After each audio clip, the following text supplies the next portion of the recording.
Go ahead. All right. Want to take a moment to thank all of you and welcome to the second half of our Virtual Education Day program. We are blessed to have so many distinguished panelists with us. We had a wonderful time this morning, a tremendous program that if you miss, you can catch it on the church's website, on our YouTube page. It's all there. And so we engage your attention again for this, our second half of the program. We've got wonderful professionals lined up, and we're so happy on behalf of Ambassador Church to welcome you guys, to thank you guys for your time and your talent and for lending up your skills and expertise to this very powerful area. It is the one area that transforms lives and changes trajectory. So we are grateful that you guys have taken time to be with us. Our illustrious Education Secretary for the Ambassador Church will take over now and lead us, introduce our panelists properly, and take over the program from here. So we're grateful that you guys have joined us. But before we turn over the program, let me offer a word of prayer to get ourselves going. So let's bow our heads as we pray. Loving God and our Father, we thank you so much for assembling us again. We are grateful for how you have led us thus far. We welcome you into this place, into our presence. We ask that all that transpires will bring glory and honor to your name. May the information be, may what is shared be meaningful. May it uplift the lives of our people as we minister to them. Thank you so much for joining us. We thank you, we praise you in Jesus' name. Amen. Amen. Awesome. Thank you very much, Pastor Benz, and also thank you for the prayer and opening up our evening discussion. I'd like to begin by introducing our panelists. We have some very distinguished panelists. I'm going to start off with Mr. Antonio Burgess. Mr. Antonio Burgess is a graduate of Florida Agricultural and Mechanical University with a bachelor's degree in political science and a master's degree in education, currently pursuing a doctorate in educational leadership.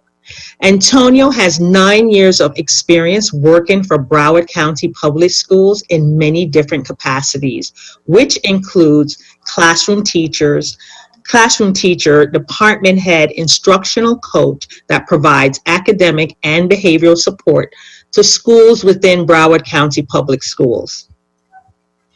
And he's currently the district coordinator for mentoring initiatives and 5,000 Role Models of Excellence project. Additionally, Mr. Burgess has taught on the elementary, middle, and high school level. Mr. Burgess is a proud member of Omega Psi Fraternity Incorporated. I hope I said that right.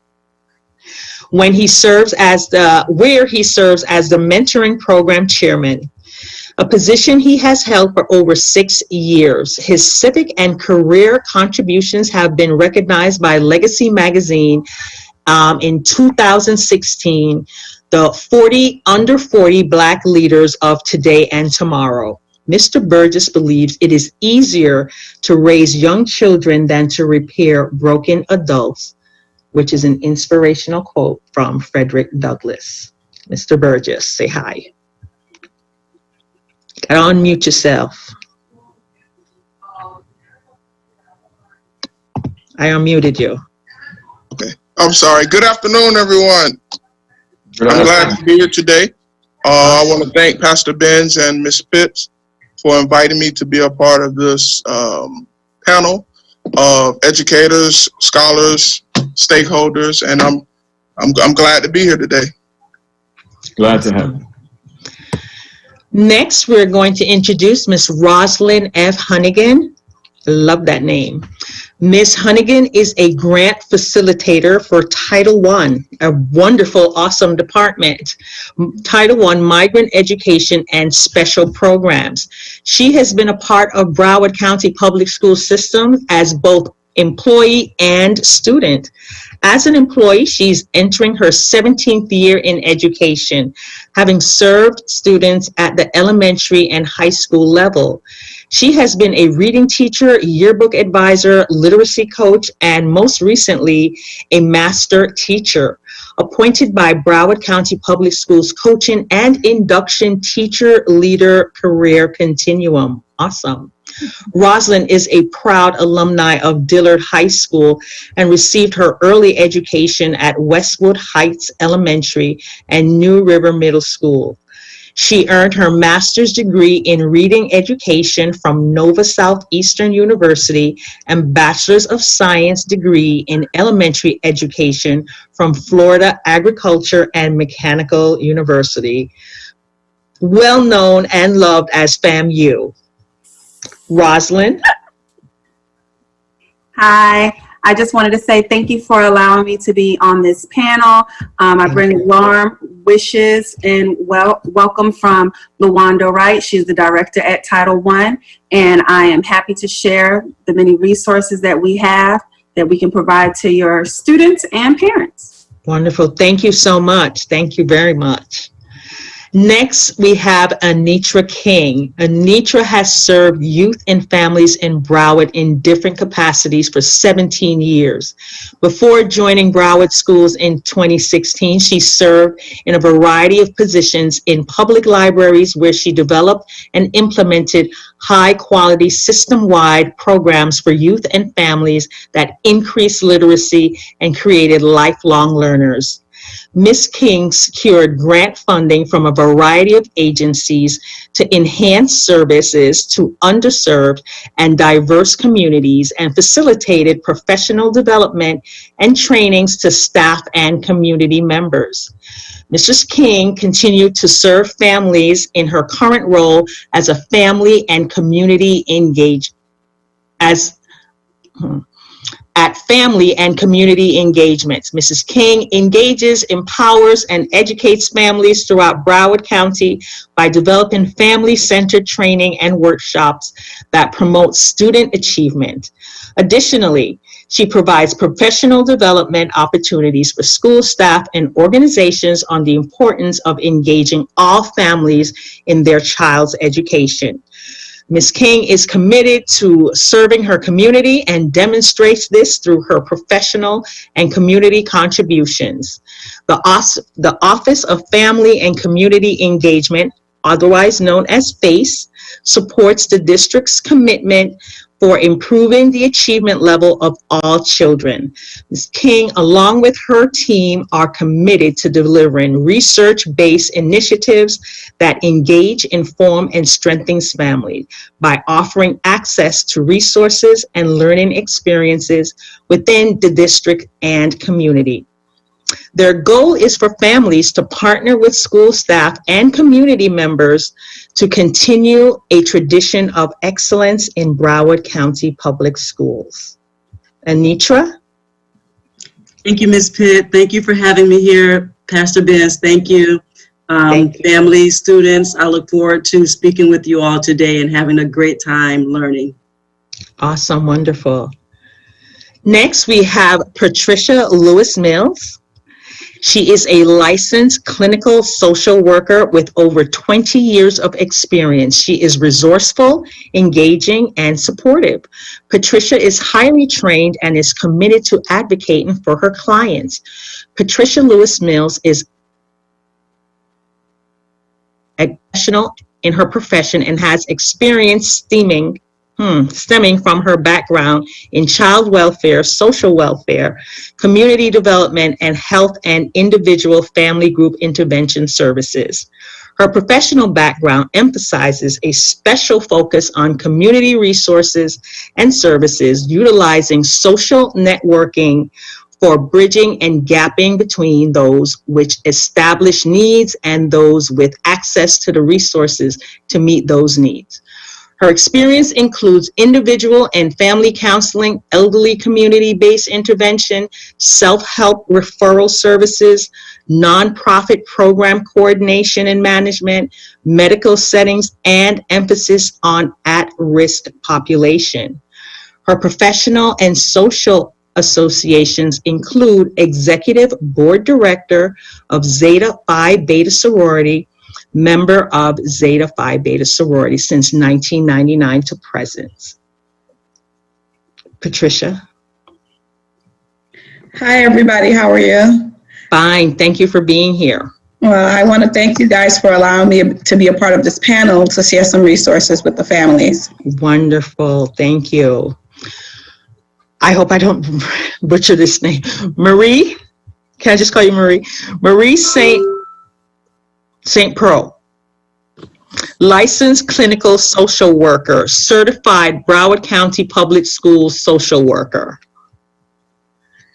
Education, bachelor's and a master's degree in social work, years in the field of social work, 21. She is licensed by the state of Florida since 2006. Her target population are children and adolescents. Languages spoken, English and Haitian Creole, which is very important right now. That is a growing demographics in Broward County. Years in Broward schools, 10. And Broward County Public Schools social work assignments assigned to high schools, middle schools, elementary schools, mentoring tomorrow's leaders schools, and base and district office. Marie? Thanks for having me. I'm very excited to be here and to be able to share what I know and then also learn some things that I may not know as well. Thank you for having me. Thank you, Pastor, as well as Ms. Pitts for having me as well. Thank you.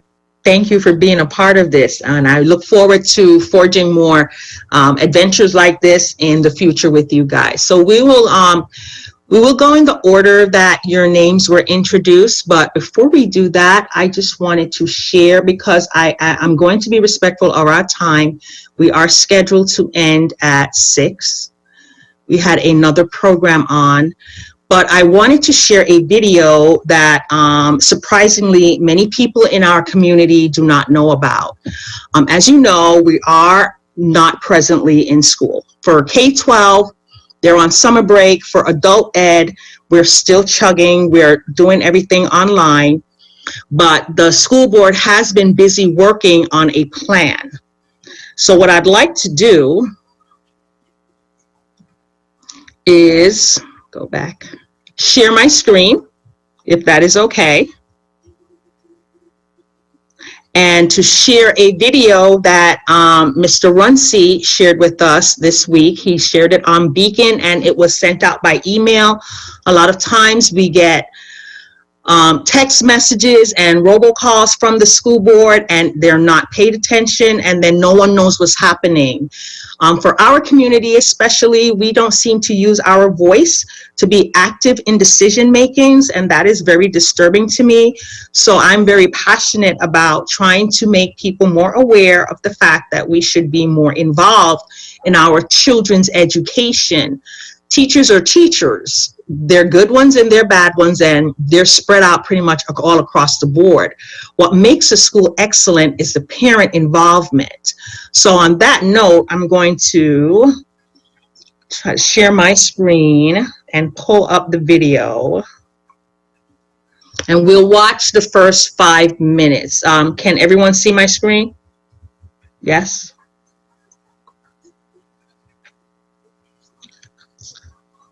Let's start. Can we hear? For the 2020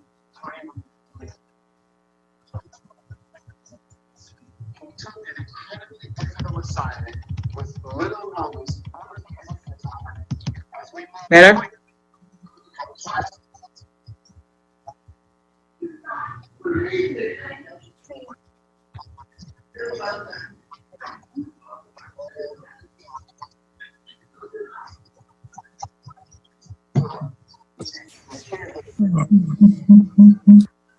We're having trouble hearing.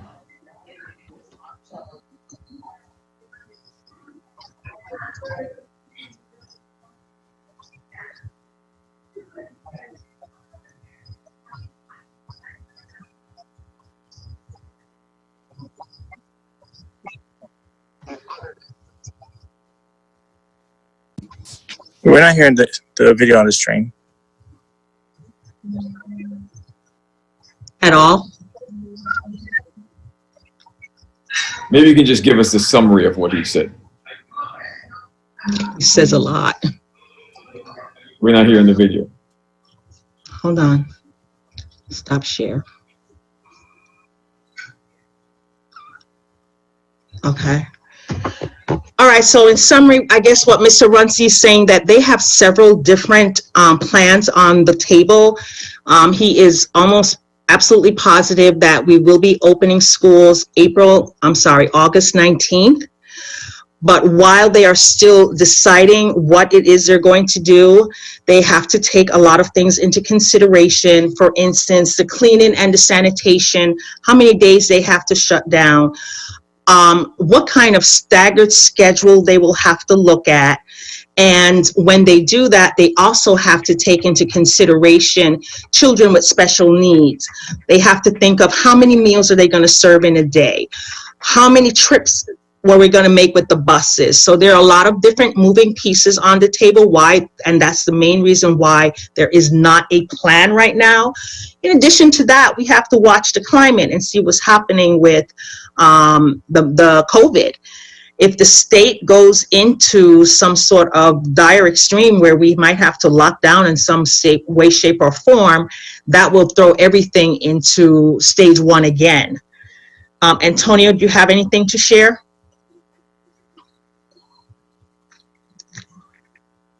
Unmute.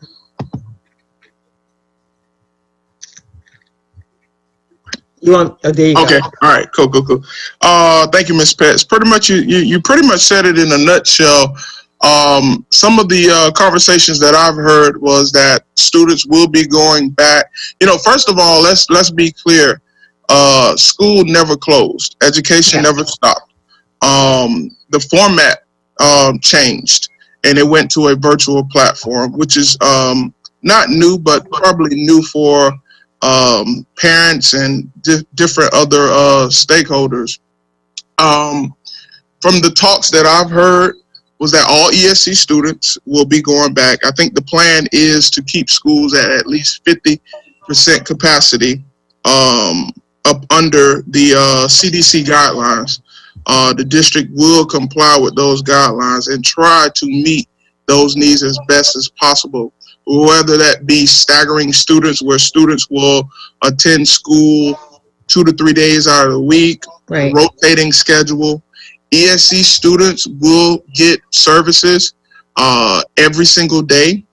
I believe primary, do not quote me on this, primary kindergarten students will attend school every single day. Lunch will be in the classrooms.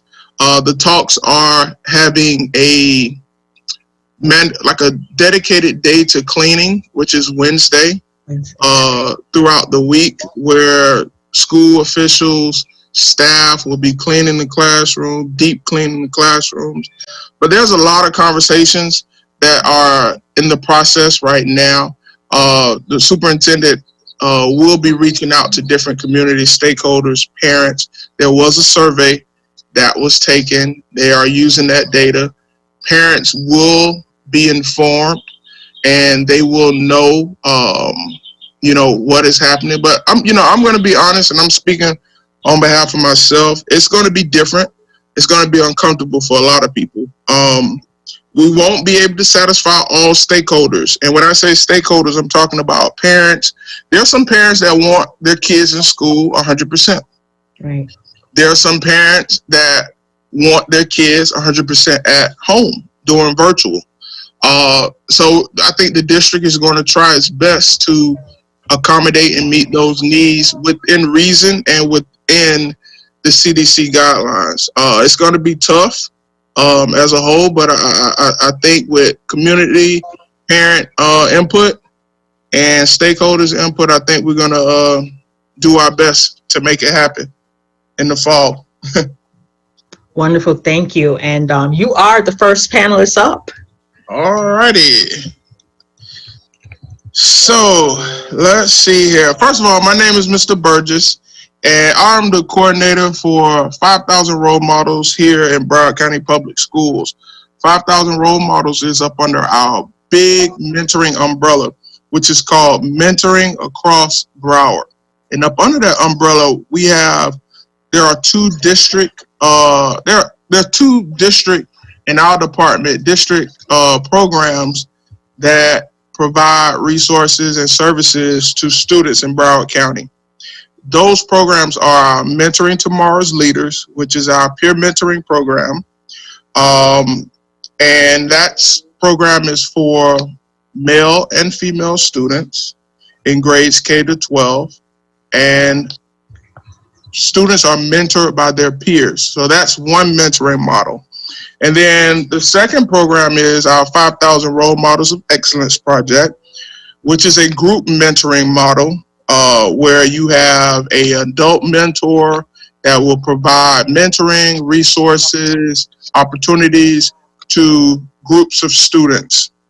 Then you have one-on-one mentoring programs, which are pretty much like our Take Stock in Children, which is a community-based program, but our district has a MOU with that program. Then we have Women of Tomorrow, which is another community-based mentoring program. There is another one called Latinos in Action, which is a mentoring program for Latino-specific students.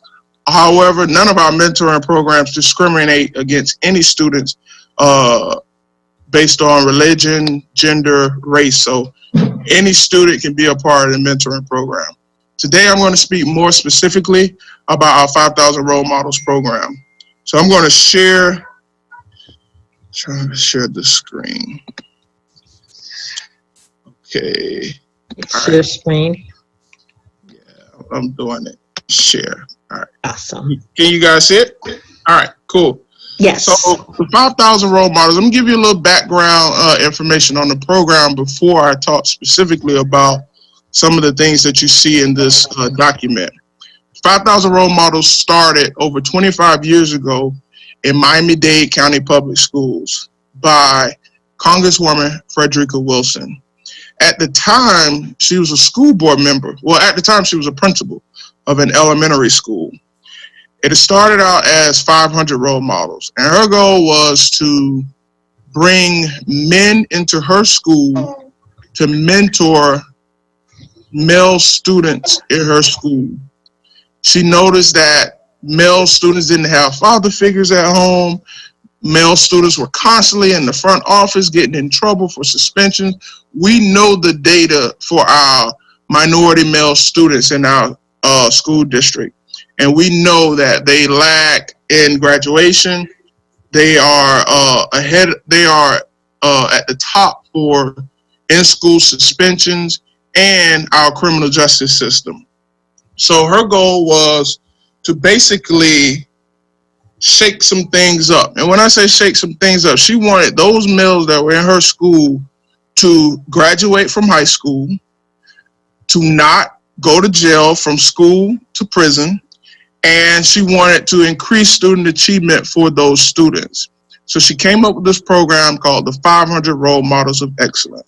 She brought males in to mentor students in the classroom, throughout the day, and then over the years it has expanded to 5,000 role models. And not only has it has expanded nationwide. So there are other school districts that are using this model, such as Duval County and Duval County Public Schools. You have Detroit. In Detroit Public Schools, you have Tampa, Hillsborough County Public Schools. And then you have other school districts that are talking about starting this program.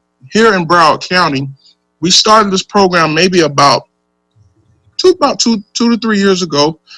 We started in a feeder zone, which was in Hallandale High School. And when I say feeder zone, I'm talking about schools that children feed into once they leave elementary. They know that they'll go to this middle school, then they'll go to this high school. For an example, in Lauderdale Lakes, most students that attend Park Lakes or Oriole will go to Lauderdale Lakes Middle. The students that attend Lauderdale Lakes Middle will go to Boyd Anderson High School. So that's a feeder pattern, and that's a innovation high school zone. So we started in Hallandale, with those that middle school. Now we have maybe about 22 schools that uses the program, and we mentor male students that are in grades kindergarten through 12th grade. And the way that we mentor them is through group mentoring, field trips, different opportunities. Our department, which is called Equity and Diversity, and I'll show you that information, which is right here. That's the contact information. That's my email. And we're also on social media. So these are our social media platforms that we use. We are on Facebook, we are on Twitter, and we are on Instagram. So we do these different programs and through, like I said, group mentoring, different field trips. We provide different opportunities through our department, Equity and Diversity, such as college tours, different local college tours. We go to, in our department, we've been able to buy subscriptions to this program called HBCU, I forgot the name of it, but basically what the district has done is they have bought seats for students to apply for HBCUs. HBCUs are historical Black colleges and universities such as FAMU, Bethune-Cookman, Florida Memorial, Morehouse, Howard University. We have provided opportunities for our students to sign up and apply for those universities for free. And that goes in line with our different equity initiatives that we do in our district, such as the different college tours to these different HBCUs that we did in the fall. Our program used partnerships through different community stakeholders, such as churches, law enforcement agencies. A lot of the chiefs are 5,000 role model mentors. A lot of the doctors, lawyers are mentors, and they participate in that group mentoring aspect.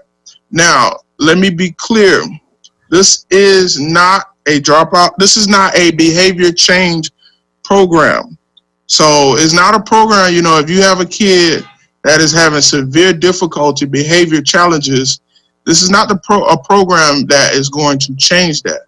We will support and we will provide guidance and resources to the parent to help with the goals and the intention that they will improve. But, this is not a behavior change program. We are only school-based.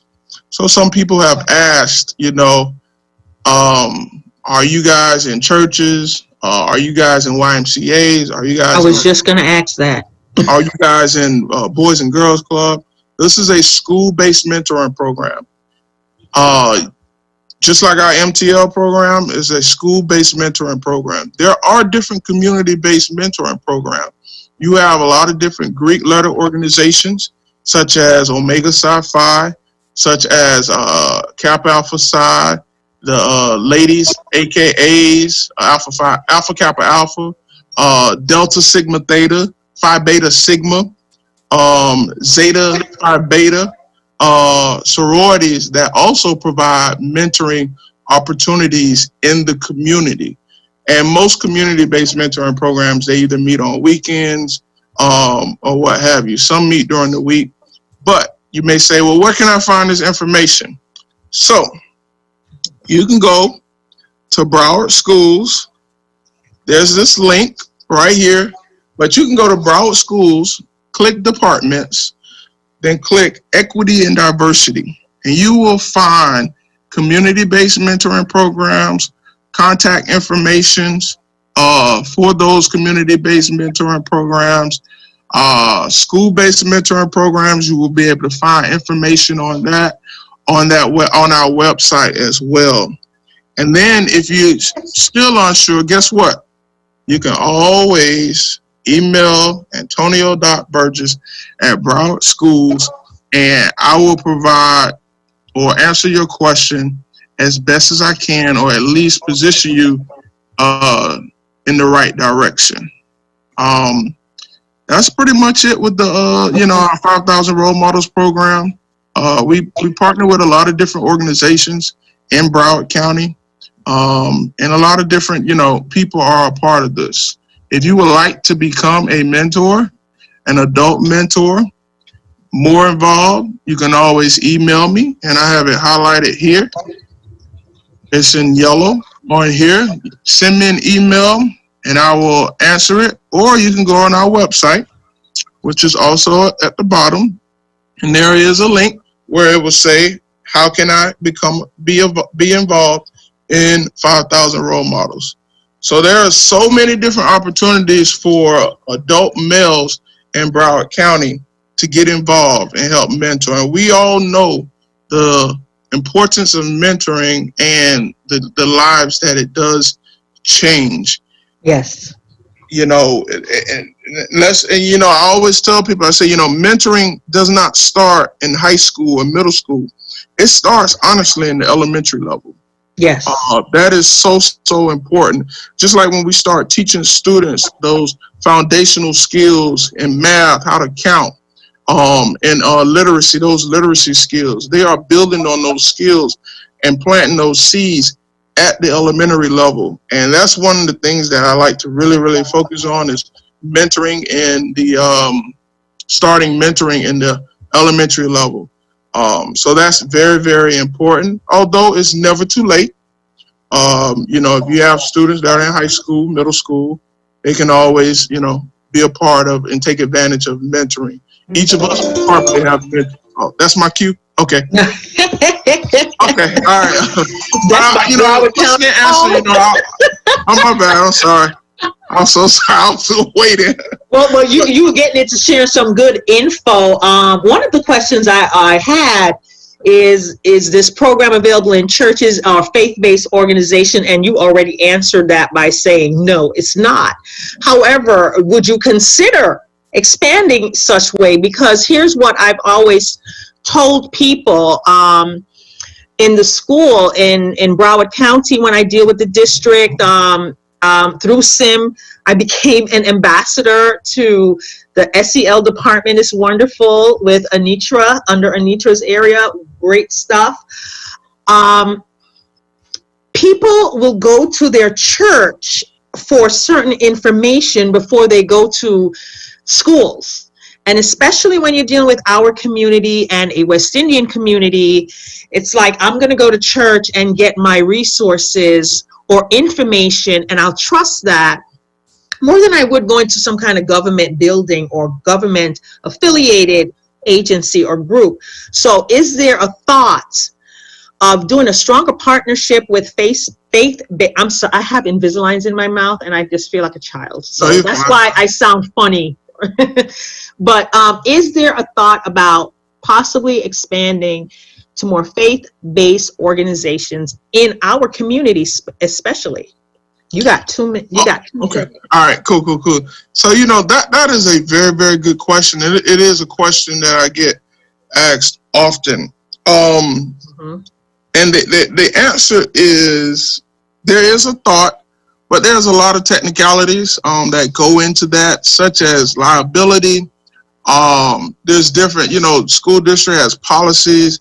And when we venture out into communities, organizations such as churches, faith-based, sometimes things get a little muddy and it becomes a liability. However, we do partner with different faith-based and community organizations to provide support and resources.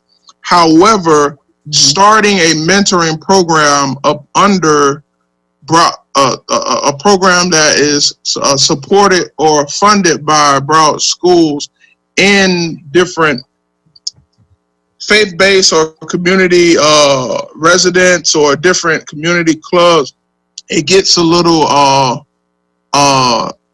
it becomes a liability. But that doesn't say that the conversation is not needed or that it's something that can't be worked out. So we'll definitely take that back, and I'll take that back to my director, Mr. Watkins, and we will consider we can that. talk about it more. You know where I work. Yeah. All right. Thank you so much, Mr. Burgess, for sharing that really important information about what is happening with mentoring and role model sponsorship. One more thing. I'm sorry. One more thing. So one of the things I like to tell, people, mentoring doesn't stop. Even during the pandemic, we had to change our platforms where we do it through Zoom like we're doing now. Every Wednesday, we have a mentoring chat with our elementary and middle school students. And then on Friday, we have a mentoring chat with our high school students. So we kind of like separate the two, but there's mentors that come on and mentees, which are the students that come on, and we have conversations, and we still mentor. Mentoring is still going. Wow, that's awesome. That's good to know that the pandemic hasn't shut down and stopped everything in its track as it seems to. Thank you again for sharing all that really good information. So you can unshare your screen. Okay. Stop share. All right. Yes. Thank you. So next up, Miss Rosalind Hunnigan. I can't wait to learn more about the Title I department. For years, when I started as a teacher here in Broward County, I worked in Title I schools. And then I stopped working in a Title I school, and now I work in adult ed. I knew what Title I was as far as the budget went, and as far as free and reduced lunch and certain other things that our schools were entitled to, but I didn't know what the department was really all about until we started talking. But I will say this, Mr. Antonio Burgess is one of the biggest fans, because every year he would say, you got to get Title I to your back to school. You got to get that van out there. But it's not a year-round office, is it? Because Mr. Burgess, you would give me a certain name, but that person was always on vacation the whole summer. Yikes. Well, I will get into that now. No, we won't. So my name is Rosalind Hunnigan. I am a grant facilitator at the Title I Migrant Education and Special Programs Department. So I have a quick little PowerPoint and a small video for everyone to partake in, and it's going to give us some more information, and then I'll get a little more detail as to some of the services that parents can expect and or request from your schools and or the Title I department. So let's go ahead and get into that. Once again, I bring you greetings from our director, Lawando Wright. Those who may not know where Title I is located, if you are familiar with Martin Luther King Montessori Academy, located off Broward and 31st, we are right next door. We are that small building on 7701 Northwest 31st Avenue. Our phone number is there. That's right in Fort Lauderdale, 754-321-1400. If you have any questions, that's the best way to reach us, even in the pandemic. We're still answering the phones, and we are working over this summer break. At least I am. Next up, just some of the mission of Title I. The mission is to ensure equitable opportunities for all students to obtain a high-quality education. Now, you might be saying, okay, that sounds good, but I still don't understand what Title I is. Title I is a federally funded program, and those funds are given to schools who have a large population of economically disadvantaged children. So once, that's why it's very important, parents, when your children on the first week of school, they get those packets from their teachers, and usually they'll get that free and reduced packet for that lunch to see if they're eligible for free or reduced lunch. It is very, very, very, very, very important that you fill those out, because you could be preventing your school from getting federal funded programs. And that's where Title I comes in. So based on the numbers that you get from the free and reduced lunch, your school can be deemed Title I. There are various schools in the Lauderdale Lakes area and Lauderhill area that are Title I. I think Oriole Elementary School, Park Lakes Elementary School are just some of the ones I'm going to name. Middle schools, next to Boyd Anderson, I can't think of the name.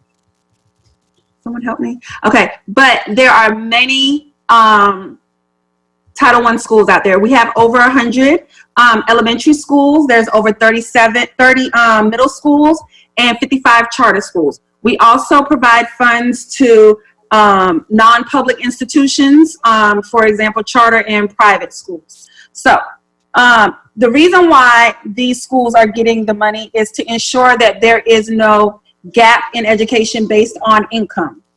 So we want to make sure that with the funds, schools are able to provide additional services to those students. So we make sure that funding is there to hire teachers, additional teachers, professional development, extra time for teaching, parental engagement activities, and other instructional activities to help raise the student achievement gap.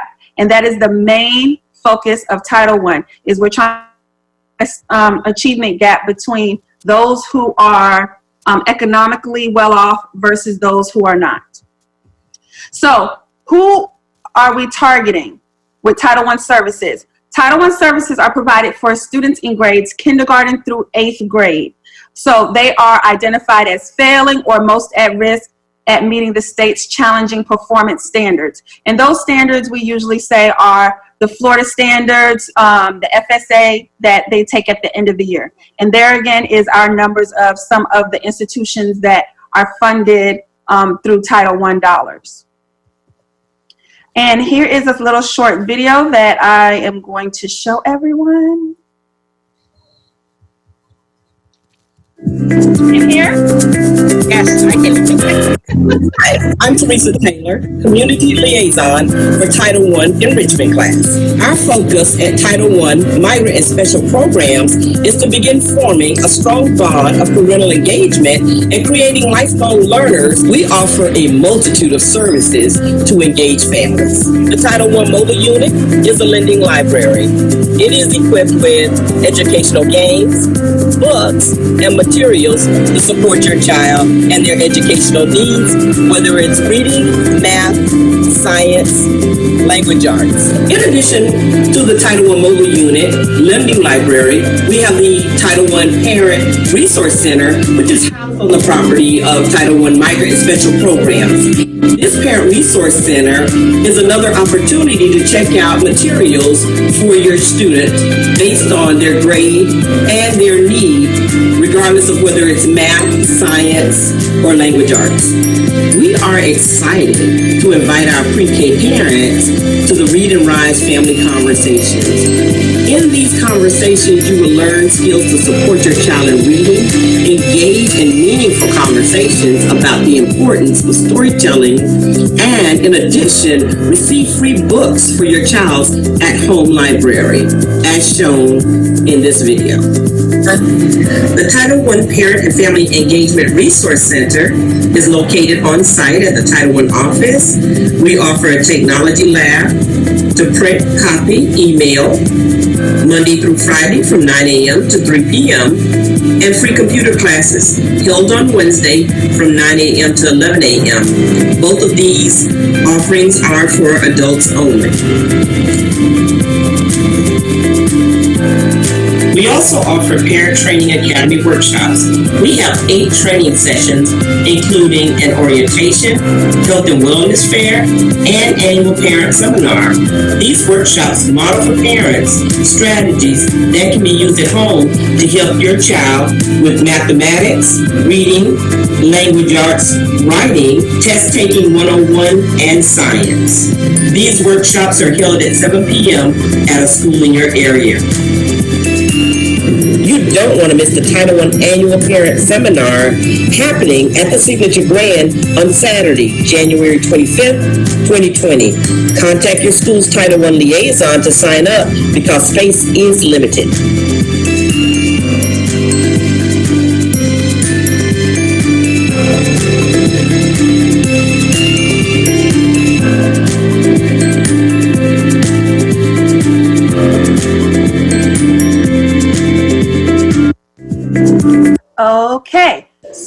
in addition to that video, what you saw, I don't know what, you can still see my screen. Yes.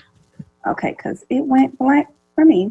Okay, so in addition to what you saw on that video, I just want to be clear, I know some of the dates, those were previous dates from this past school year that we had. We still have those same programs. So monthly, we still have parent training academies. In September, we're planning to kick off our orientation for this year. We know that we're in the middle of COVID. There has not been many decisions made as of right now as to whether we'll be going back face-to-face and or a hybrid model, all those wonderful things Mr. Burgess just explained to us that the school board will be voting on in the upcoming weeks. So as a Title I office, what we are doing now is we are transitioning all of our programs, parent meetings, trainings, to virtual. So at this point, our orientation is scheduled to be virtual. If you need any information on that program, we are on Facebook. You can go to the School Board of Broward County website and click under departments and you'll find Title I and we advertise there. We're also on Instagram. You can follow us at Broward Title I Schools. But it's very important for me to share with you because I can't see the screen again. Let me make sure. Back up. See a PowerPoint? Yes. So here we go. Nope. It's still. Is it black for you, or you can see it? Okay. It went black. Okay. Can you see that now? Yes. Okay. Great. So these are just examples of some of the programs for the parent training activities that we have had in the past year. Every year we have 2 STEM Fest events. This was our last one, Spring STEM Fest, which was a drone competition. Barrington Irving, I believe he was one of the first Black men to travel around the world, Caribbean. I think he is a graduate of Florida Memorial. I'm not 100% sure, but he does coding with the kids. He makes science fun. We have that at the Fort Lauderdale Executive Airport twice a year. And another one of the trainings that I was talking about, which was the Parent Training Academy. So this is just an example of one of the topics that we discussed. So in February, when we thought we were getting ready to prepare for the Florida Standards test, we invited parents to learn about test-taking skills in a way to better assist their child in preparing for the Florida State Standards test. So those are just some of the offerings that we have. In the video, I believe you also saw that we have a mobile unit. We basically call it the Title I on wheels. Now that Title I vehicle is basically like our office in our building. We have the resources, we have games, we have books. Anytime you see that bus, if you are passing by a local elementary school, you can go to that school, get on the bus, you give them your student information, and you can check out materials. There are educational games, books, plenty of activities just to help facilitate learning while they're at home. Wow. You don't have to purchase these items. These are free. You check them out. You can return them either back to the Title I office or you can give them to a teacher at the school and they will pony them over to the Title I office. And like I said, the only thing that you need is an identification and your child's name and student number. And we can easily look those things up too if you do not have access or that information for your child. In addition to that, something else that I think your parents or your parishioners would love is our free adult computer classes. Those computer classes are held on Wednesday. So every Wednesday, I believe it's from 11 to around, I'm sorry, I can't remember the times, but I believe it's, 9 to 11. There we go.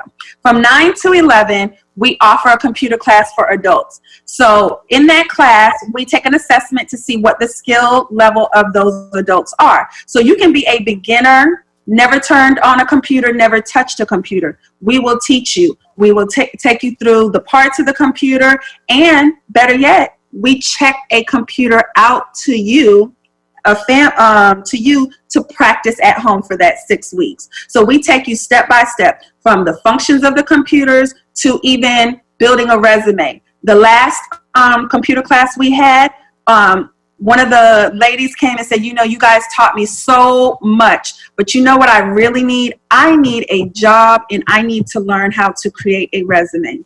Well, before the end of that 6 weeks, she came to us and she said, you know, I just really want to thank you because with you helping me with the resume, I was able to secure a job.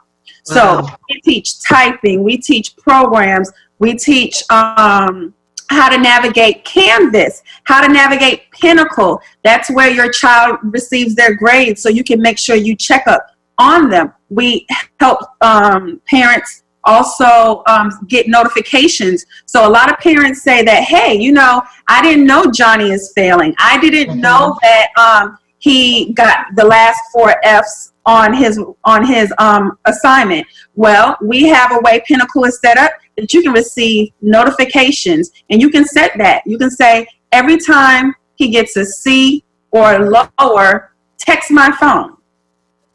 If he's absent, text my phone. So we help parents in any technological gap that they may have, that we know that sometimes your students are not as forthcoming with sharing that information with you. In addition to our computer class, and the last thing I was going to talk about is we have a tech lab. And the tech lab is sometimes our parents have difficulties printing, emailing, and this is not a class. So if you just need to come in and you need to print something, you need to email something, that is afforded to you Monday through Friday, and that's adults only. Now, you can't work on your child's project in the office, but if you need to print, you need to fax, you need to copy, you need to do something that's relevant, of course, to, you know, helping your child out or helping just sustain the lifestyle. It could be as far as emailing someone about rent, or just helping with other resources from 9 to 3, Monday through Friday. Now, currently, we're not in the office because of the pandemic. We are working from home, but I believe we are scheduled to go back in August. So once we're back in that building, we will have those same times available for people to come into the building. You just need to make sure you bring your ID, and you can access any of those resources. That's wonderful. That's great. I have a question about the Title I bus. Okay. It goes around, so does it go to a church? It can. We do community events. So Annie Mosley is who you would need to contact. She does not work in the summer, so that might definitely, if that was the contact, then that would be the reason why. But anytime during the school year, because the bus drivers, they're usually off too in the summer. But if anytime during the school year, you just contact Annie Mosley at our office, 754-321-1400, and you can ask them to come out to your community event.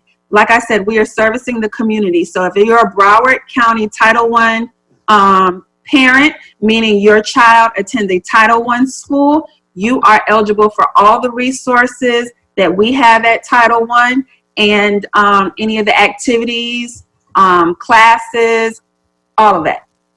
That's great. That's wonderful. Awesome. Thank you so much. That was such good information. So I'm gonna respect our time and keep it rolling. Right, Pastor? And we'll probably get back to some questions towards the end.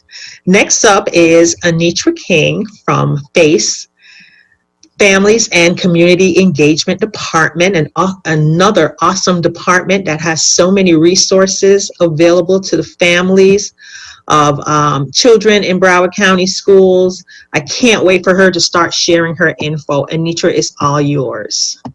Okay, can you see my screen? Yes. Perfect, thank you. And I just want to apologize because my camera went out, so I can no longer have a video, but I am here in voice, and you can see my PowerPoint. So first of all, thank you again for having me here today to share this information, and thank you to all the participants for joining us. And during this presentation, I would like to offer you all tips and resources to stay engaged, informed, and connected as we move forward with educating our students. So parents normally ask the question, how can I stay engaged? How can I help my child with their education? The answer is simply to provide support to your student and know that your best is good enough. So however you're helping your child, it's good enough. So I'm going to talk about 5 ways to provide that support. And as we go through the presentation, I will discuss each one of these ways in detail. Number 1, as Mr. Burgess said earlier, learning never closes. So we have to make sure that we prevent the summer slide. Stay informed, connect with schools, be prepared, and if you or your child needs help, ask. So what is the summer slide? The summer slide is what happens when skills students learn during the school year are lost or forgotten over the summer. So basically, the research tells us that education is lost during the summer if children do not continue to do learning activities. The equivalent of 1 month of learning is lost after summer vacation. 2.6 months of math skills are lost over the summer, and 2 months of reading is lost over the summer. The good news that I have for you all today is that we can beat the summer slide, and it only takes about 2 or 3 hours of work per week with your child to prevent summer learning loss over the summer. So what are some of those things that we can do? First of all, have your child read every day for 15 to 20 minutes. Spend some time cooking with your child. Remember, cooking, it's math, it's reading, vocabulary, writing, because they can write recipes. So it's doing all of that. It's continuing that learning process. Explore different types of reading materials. So your child can read more than a book. They can read a magazine. They can read chapter books or picture books, newspapers, the newspaper on the phone, and the captions on TV. So if you and your child are watching TV, just put the closed captions on so they can also read that. And also, I always tell families to make use of your local library. I know right now libraries are closed, but remember that libraries are also online, and they have an amazing summer reading program where children can earn prizes just for reading.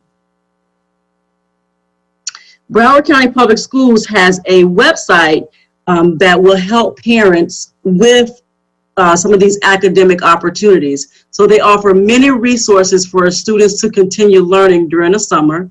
If you go to browardschools.com/digital playground, there are educational activities. We have Khan Academy that teaches different math skills at all grade levels.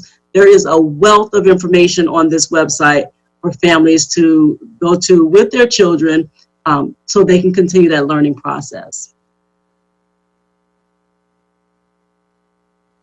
Next, as Ms. Pitt mentioned earlier, it's very important for us to also stay informed. You saw the video where Superintendent Runcie was speaking about plans for school next year. If you visit browardschools.com/coronavirus, you will not only be able to see this video, but you will also be able to view all the different updates that we have as it relates to Broward schools and the coronavirus. In addition to that, there are many different resources on this website to help our families and students through this pandemic.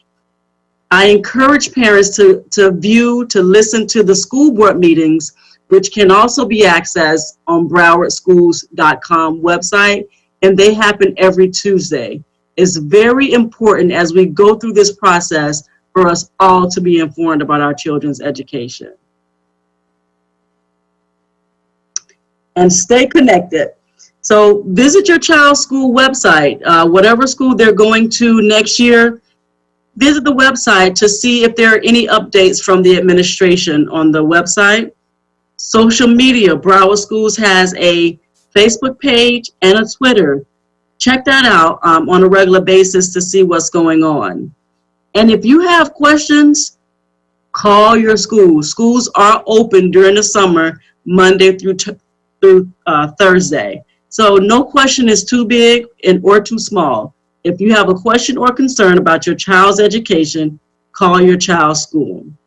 And what I also like to express to parents and families is to make sure that your contact information is updated. Your home address, your email address, and your phone number, because the district sends out what we call parent links.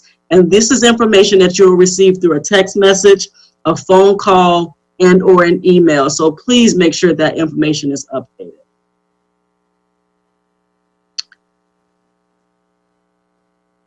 And prepare. We have to be prepared for next school year. So use some of this time to familiarize yourself with Canvas. And that is our, as you know, that is our online learning management system that we're using.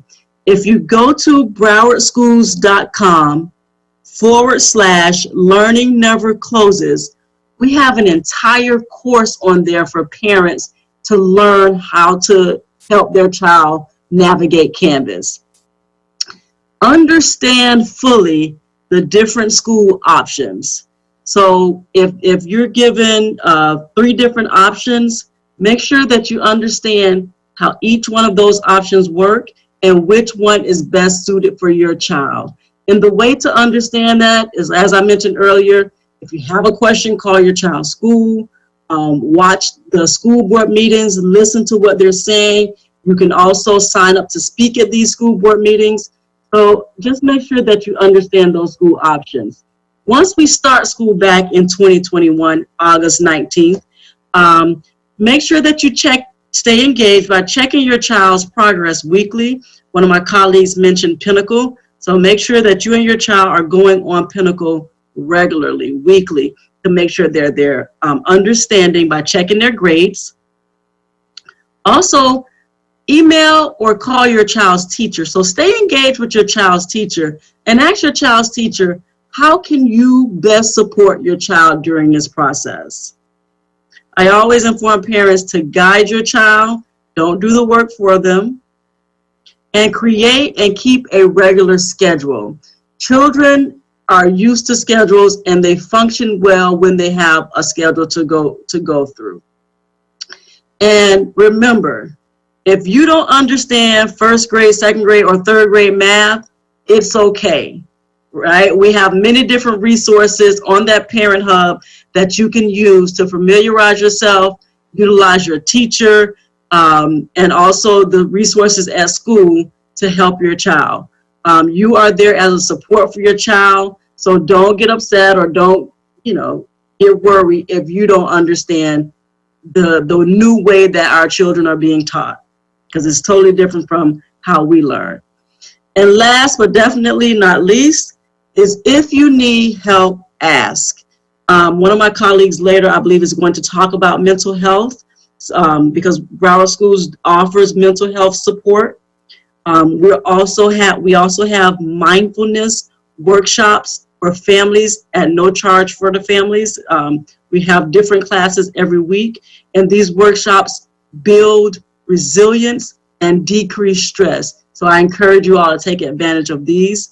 Broward Schools is distributing food to families at 49 different schools this summer on Tuesdays from 10 to 1.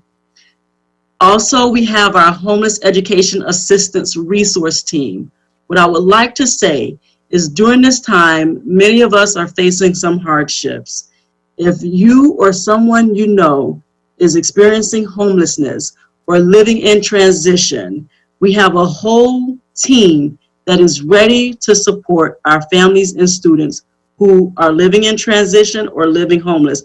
What that means is not only our families who may be living in a hotel, at a park, but also our families that may be experiencing some economic hardship, so they may have to move in with a family member. If this describes you or someone you know, please reach out to our HEART team at 754-321-1566. I hope that you've gained some information, some great information here today. We want you to know that we are here, Office of Family and Community Engagement, and all the different departments. We're here as a support for you. So my office phone number, which we're not in the office right now, but we do check our messages, is 754-321-1599. My email address is face@browardschools.com. If you have any questions, concerns, or comments for us, please feel free to contact me. Thank you very much. Wonderful. Thank you so much, Anitra. That information is very timely and very useful, especially during these very difficult time a lot of our families are going through. I just wanted to say that until this year, 2019-2020 school year, I didn't realize that a part of the definition of being homeless meant if I'm living with my aunt and I'm staying in her room, I'm considered homeless. That child is considered homeless, and they are therefore eligible for those supports. I always thought of homeless as someone who was maybe living in a car or at a homeless shelter, or, you know, worst case scenario, somewhere out on the street.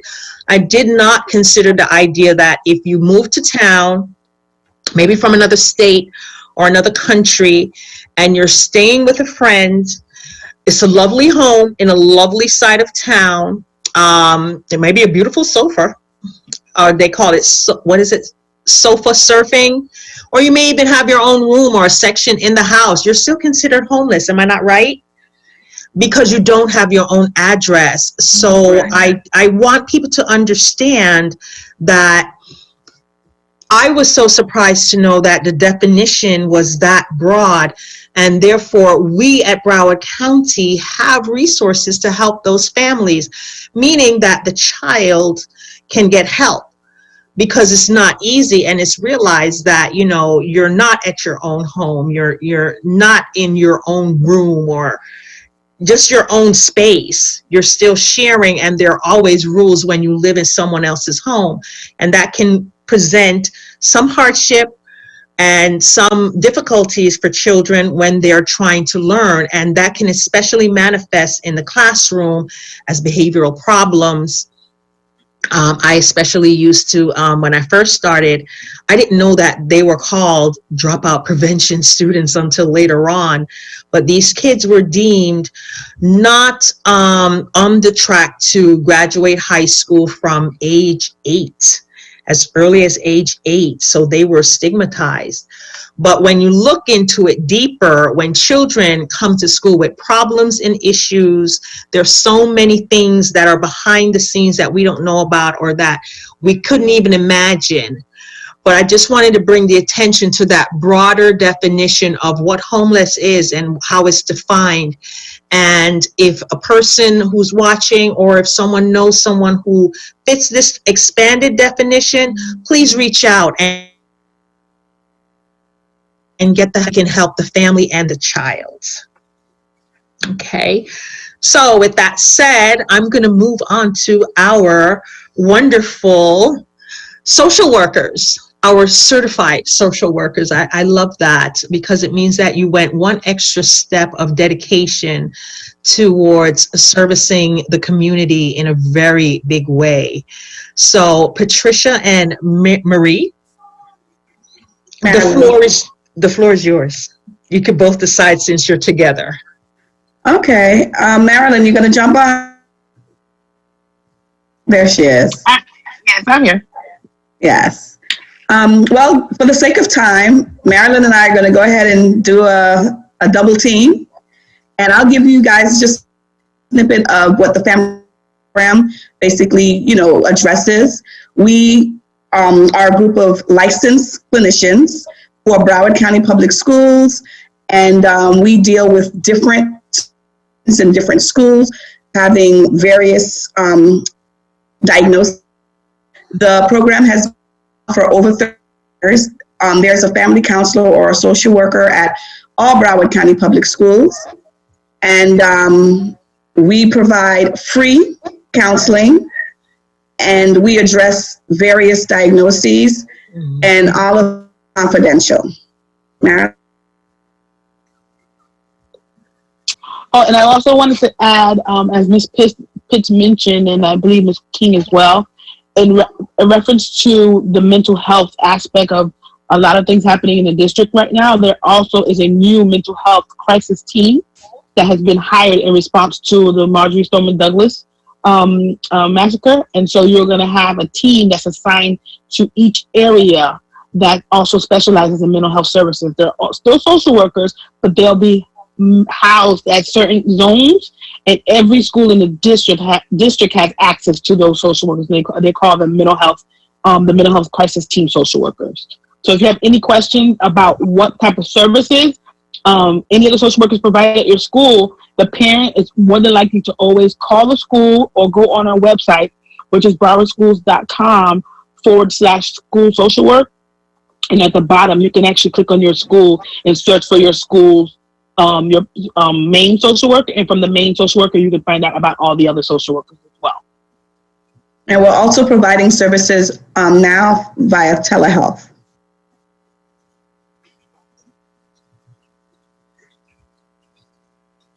And so I know, because, in the interest of time, I'm looking at the time right now. One of the main things we wanted to mention is that because we know that this is such an unprecedented time right now, I agree with you, Ms. Pitts, about going to the church. If one of your questions would be is, do we provide services to churches? Now, we do go and we do a lot of community outreach and back to school extravaganzas at church locations. So we do work hand in hand with with schools that are connected to churches. And so if a church wants us to come out, we are off during the summer, but we do come back a week before school starts. Now, because we know there's so much going on with uncertainty about physical location, whether we're going to be hybrid or not on campus or not, we're always available. So although we don't work as social workers for the summer, our managers, our supervisors, our director, Dr. Thompson, who's the director over all student services, which is over FACE and all the other programs, she also and her team work during the summer. So you're always going to be able to have contact with someone in our social work department, as well as student services, FACE, whatever. You always can speak to someone in our main hub, and we have someone answering the phone at all times. And that number is 754-321-1550. And if you go to the main Broward Schools website and go back to departments and look for student services, you'll find all the 6 to 8 different departments that are under student services that Dr. Thompson is over providing services for all our students, which includes family counseling and all the other ones we mentioned. Can you give me that number again? 754-321-1550. And I could put it in the chat as well. That's just what I was doing. Oh, okay. Enter, and I'm going to put it in the YouTube chat as well. And that's student services, and that's for all the programs the umbrella Dr. Thompson's office. And then that's what I had on my my PowerPoint, which I lost it, but with student social work attendance, foster care, homeless education, family counseling, family and community engagement, and child abuse services. And so one of my last things I want to mention is that if you ever don't remember a number, since we just gave you a number, 211 is like the best number in Broward County to have. I will be honest, they have a lot of calls throughout the daytime because they're very busy right now with providing resources. But in any phone, any phone, you can dial 211. You can actually go online to their website. They have a website, great information. So if you ever are missing and you don't know where, they even have people you can talk to anonymously, because you just have, like, it's 2:00 in the morning and you just need to talk to someone because they're 24/7 line. And they also have a line through 211 where you could have a teen talk to a counselor as well, and then also senior citizens. They could do a senior citizen phone call to check in with the senior citizen. If you have concern about a senior citizen, not the health and wellness check that the police do, but this is just a hotline call that they can call them, maybe every other day to say, hey, Lois, I just wanted to see how you were doing. So if you can remember anything there, that's 211 Broward. So that's a call just to say, hi, hello, how are you doing? It's not the one that we would call the police officers to do that we usually call a well check. No, it's totally different.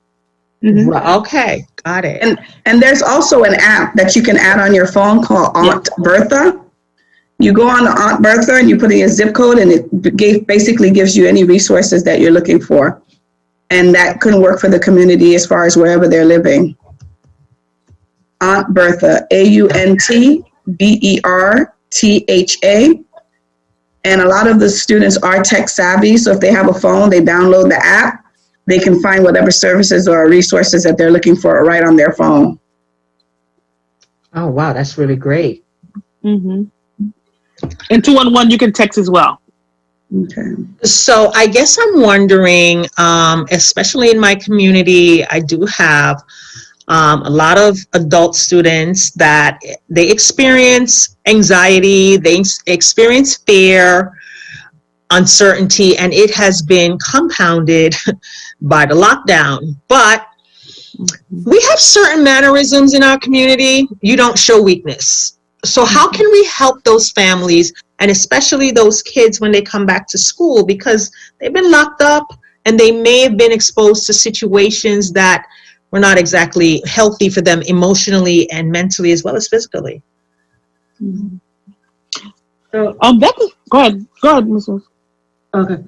So I was just going to say Broward Schools offers free counseling services to our students and their families. And they're also offering these services virtually throughout the summer.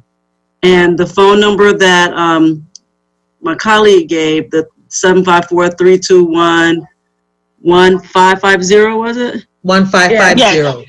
Yes, that's the number that you can call to request these services.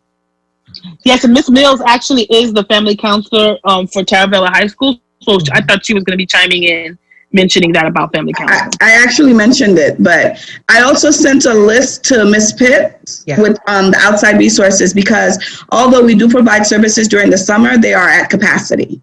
Oh. Yeah.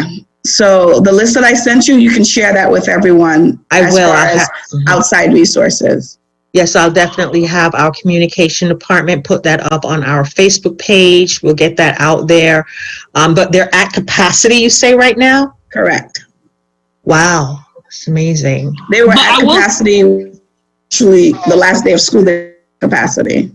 Yeah, but I will say this, if I can add, although that they are at capacity, the school social work department as well, we have a list of students that we pretty much, you kind of know who. Some of them, of course, fly under the radar. There's some that we already had on our list that we knew needed to be kept in contact with. So although they were getting the distance learning from the teachers, they still were we were doing wellness contact calls and text messages to our students. So even over the summer, I have students that still keep in contact with me through our Mentoring Tomorrow's Leaders program, as well as through, because I'm also part of that program too as well as through school-based. And so I actually was assigned to help out through Ely High School, and there's some kids I also keep in contact with, just send them a text to see how they're doing. So just so you know, I don't want you to be afraid to think that there's nothing still working right now, that the children do still have access to us. It's just like Ms. Mills was saying, in terms of having sessions. A kid may not need 6 to 8 sessions to have a conversation. They just need to know someone cares.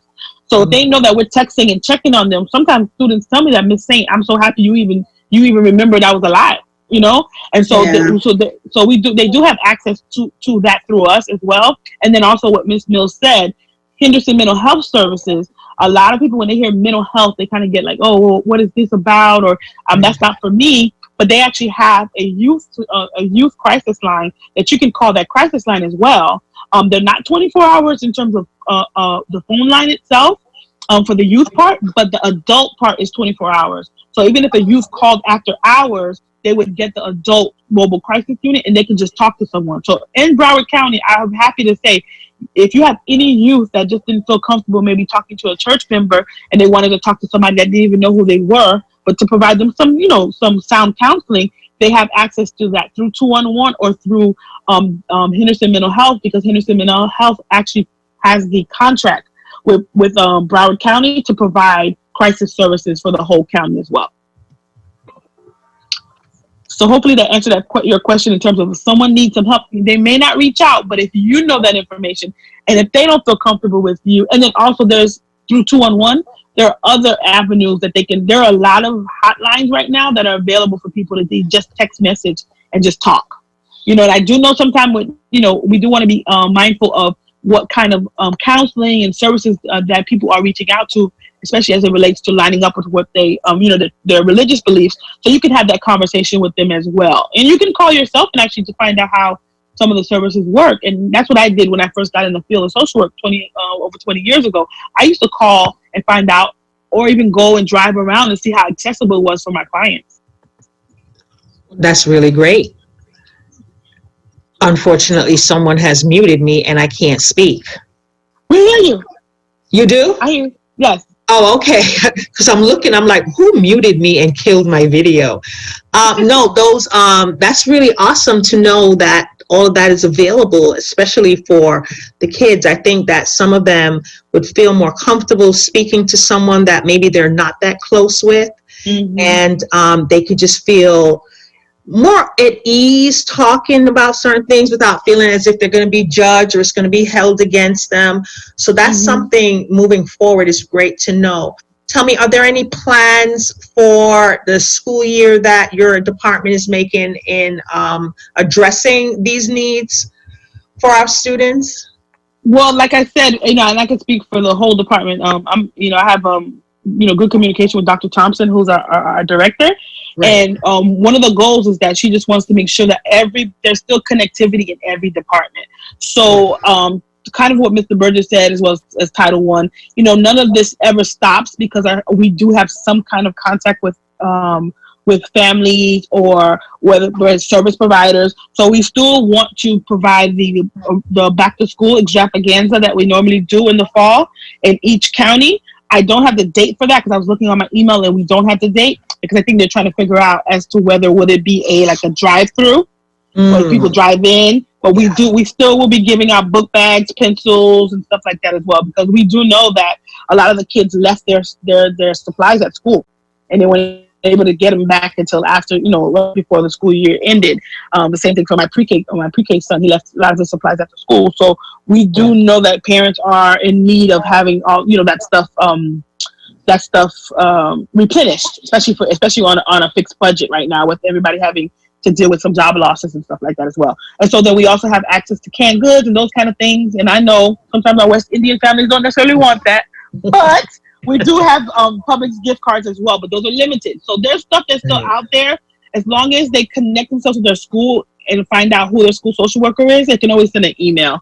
And then from there, they can try their best. And we're pretty honest to say, listen, we don't have a empty, not a hole full of, of resources, but we do have some, we also try to work well with everybody else around us that we spoke with today. We try to work with Title I. We try to work with family counseling because we're all in this together. And if we don't realize that and remember that, then we're obviously not doing the best job we should be doing. But we're all in this together. So we're trying our best to do what we can for our families in Broward. And I think it sounds like you guys are doing an awesome job. And of course, there's consider me a bridge between the county and the community, especially the faith-based community. And I would love to work with you guys on back to school initiatives later on this summer, if at all possible. We're just going to watch and see how things work out. Yes, as well as what I mentioned really quick, the one for the Haitian community as well. Oh, yes. And with Miss from Title I, I forgot her last name. She mentioned it was Lauderdale Lakes Middle School, which is near BA. That's where we had the Haitian Families Resource Center. Oh, okay. That is very near here. Yes. Yes. Wonderful. So it's all in the same. We're all in the same zone, District 5. Same, exactly. That's just what I was thinking. Wonderful. So we were supposed to end at 6, but it's 6:27. But we had great information to share. There were 1 or 2 questions from the YouTube feed. Kanisha Salmon said, "I really need that computer class. How can I get in touch to start?" So that's yes, right. yes, the computer class, all you need to do is call 754. Hold on. Go ahead. 754-321-1400 and just inquire when the computer class will begin. I believe it does begin in September. We offer 2 6-week sessions. So there's one in the fall and then there's one in the spring again. And actually you can attend both. So Really? Yes, you don't have to just choose one or, the other. You can attend both. Great, that's wonderful. Tell me, do they teach classes like Microsoft, PowerPoint, Excel? We actually gear our classes to who the participants. So if we have an advanced level class and they want to jump straight into how do you work Word, we differentiate instruction. So we even split them up. So if we have a mixed class, we have the beginners versus the immediate or the advanced. So we work on whatever skills it is that you need. Wonderful. I'm looking in the Zoom chat.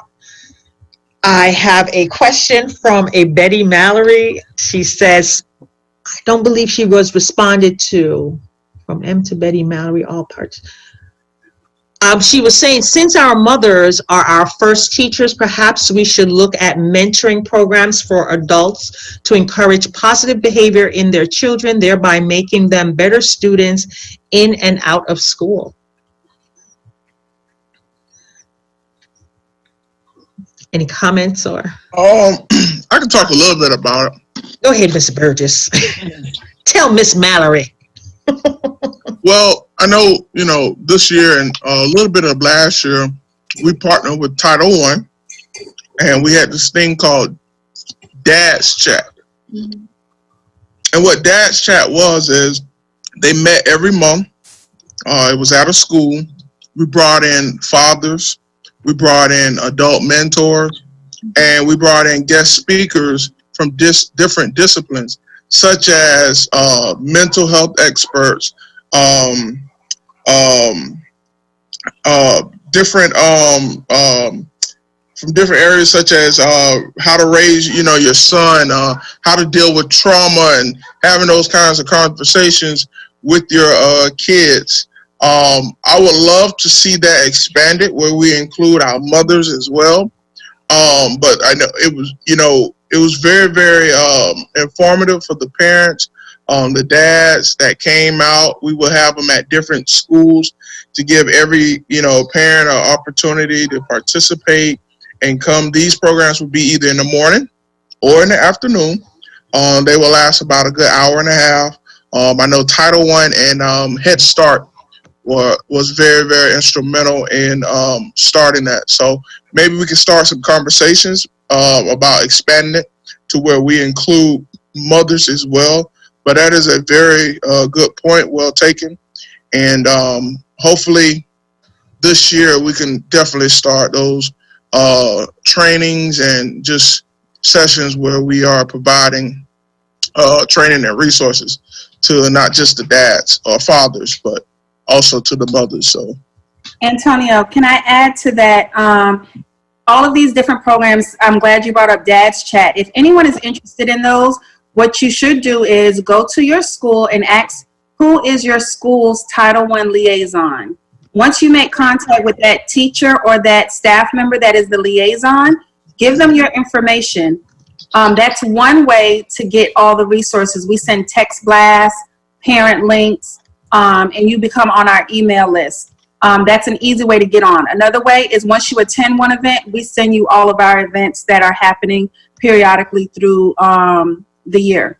So I just wanted to, that's another way to keep people informed on new programs and programs that we're currently doing. That's wonderful. Great idea.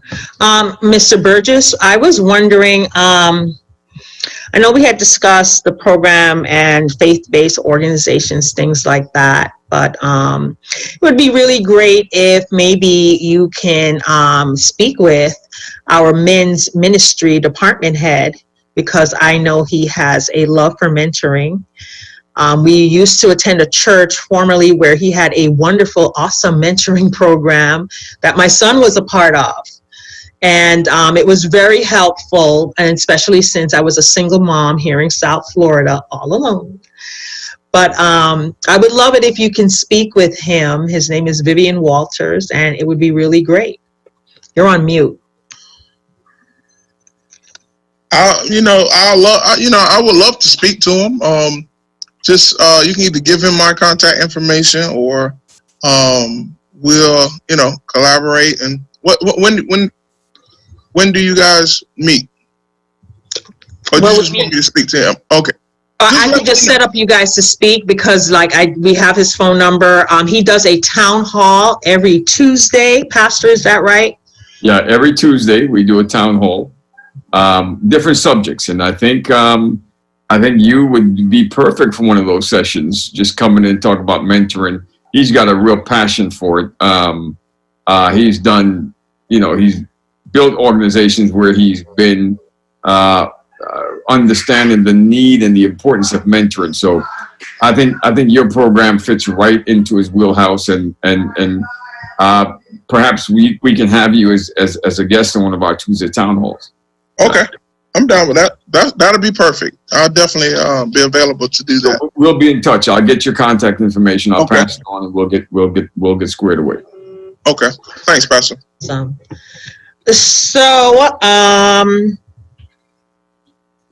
I just wanted to thank everyone for coming out and generously giving of your time to build awareness in our community and helping us know of some of the wonderful things that are available out there. FACE, Title I, the counselors, family, oh my God, so many things that we do. The mentoring programs. Thank you again so much. I am going to bring this session to a close. I mean, we can go on for hours and hours, but no, we're not. I know Pastor Benz wants that, but no, we're not going to do that. Not today. Yes, Pastor Benz. So I would ask our beloved pastor to please usher us out with an evening prayer. All right. Wonderful. Thank you guys so much. We've been at it now for some time, and I want to thank you for your participation. But more than your participation, your investment of time to our parents, our children, and it takes a special heart to do what you guys do. You have to love what you're doing. It's not just a job, but more of a calling to help spread the fever for effective education, to ensure that all of our families and our children have the best chance of getting through life productively, and ensuring that your message gets spread far and wide. So we thank you guys for logging on, for joining our discussion, and for being a part of this. You of course will hear more from us. We've got Sister Pitt, who knows how to get in touch with you guys as needed. So thanks again. We appreciate all the information you guys provided. So let's bow our heads as we close out our session this evening. God, we are thankful for all that has been said today, for these wonderful men and women who gave of themselves and their time and their talent. We thank you for their ministry. We thank you for their work. We thank you, God, for how they impact lives and how they change lives for the good. Continue to bless them, their areas of expertise, the influence that they cover. We thank you for all that they've done and provided. Thank you for this time that we've shared together. Father, there is a new week ahead of us. We seek your grace as we navigate with uncertainty. We pray that you'll grant us your grace. Thank you again for Sister Pitt and her diligence in organizing all of this. Give her continued strength. We praise you. We thank you in the powerful and majestic name of our great God. Amen and amen. Thank you, guys. I would like to thank Antonio Burgess, Rosalind Hunnigan, Anitra King, Patricia Mills Lewis, and Marilyn St. Preux. Did I say your name right? Yes. Good, St. Preux. You want me to give you a lesson on that? I didn't give you a lesson on that, you know. I did not do well in my French class in college. You gave me a lesson earlier, but I'm not a good student, so I forgot the lesson. Saint Preux. Saint Preux. Mm-hmm. Mm-hmm. Okay. Now it's coming back. Now it's coming back. Yes, exactly. Thank you all so much for coming out and being a part of this. I do look forward to partnering with you on other adventures. I like saying ventures in the future, helping the community to grow and develop in strength and empowerment. Have a great and wonderful night. Enjoy your weekend. Thank you. Okay. You too.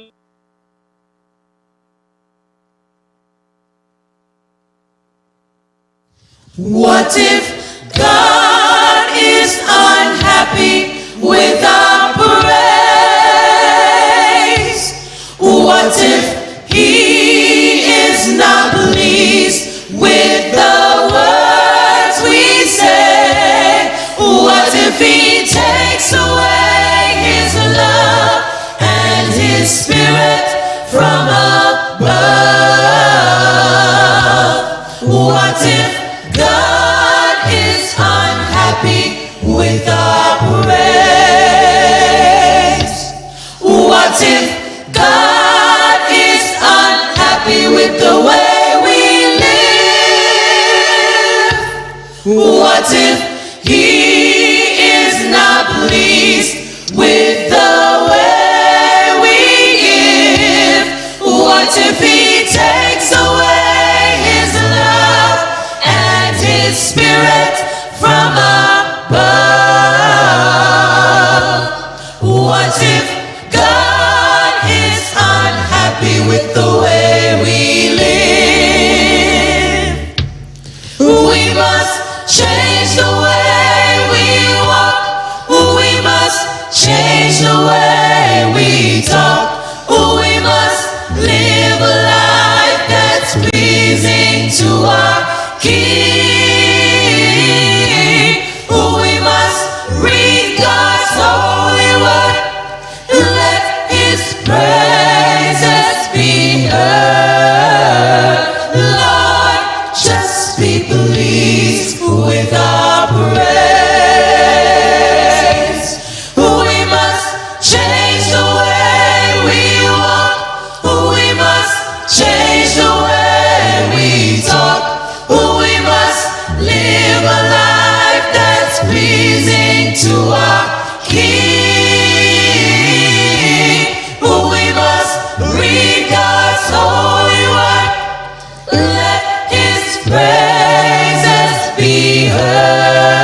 people